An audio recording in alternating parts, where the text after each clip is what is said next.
Now, your latest news update from Western Mass News. I'm Chris Pisano with a look at your headlines. Significant damage at a Northampton cemetery after police say a man driving under the influence plowed into it. Northampton police arrested the 19-year-old after they say he swerved off the road and demolished 19 headstones. Besides driving under the influence of alcohol, the driver has also been charged with possessing an open container of alcohol in a vehicle, failing to wear a seatbelt, and speeding.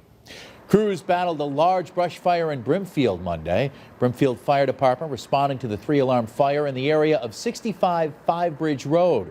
Crews from Sturbridge, Holland, Wales also responding to that fire. They asked people to avoid the area until the flames were under control.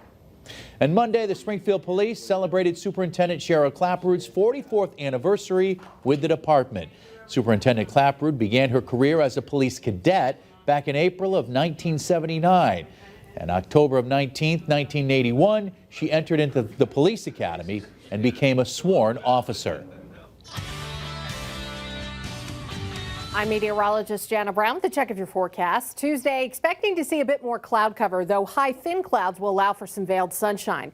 Overall, a warmer day compared to today, with highs hitting upper 60s throughout the Berkshires and even some lower 70s for the Pioneer Valley. However, we are expecting some gustier breezes out of the west-southwest at about 10 to 20 miles an hour.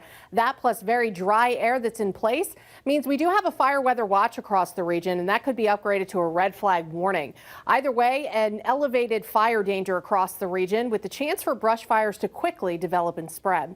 We'll be dealing with similar weather conditions on Wednesday with highs slightly cooler at around 70 and still breezy. Full sunshine back for Thursday, a milder morning and then a warmer afternoon with temperatures approaching 80. And we could shatter the record high on Friday as we're expected to reach mid-80s throughout the Pioneer Valley. Once we hit the weekend, we've got more cloud cover building in, but it's still looking warm. Highs in the middle to upper 70s both days. A cold front should bring us a little bit of rain Sunday night into Monday. Behind that system, temperatures trending cooler for next week. Stay with Western Mass News on air, online, and on our app throughout the day for breaking news, weather, and exclusive content.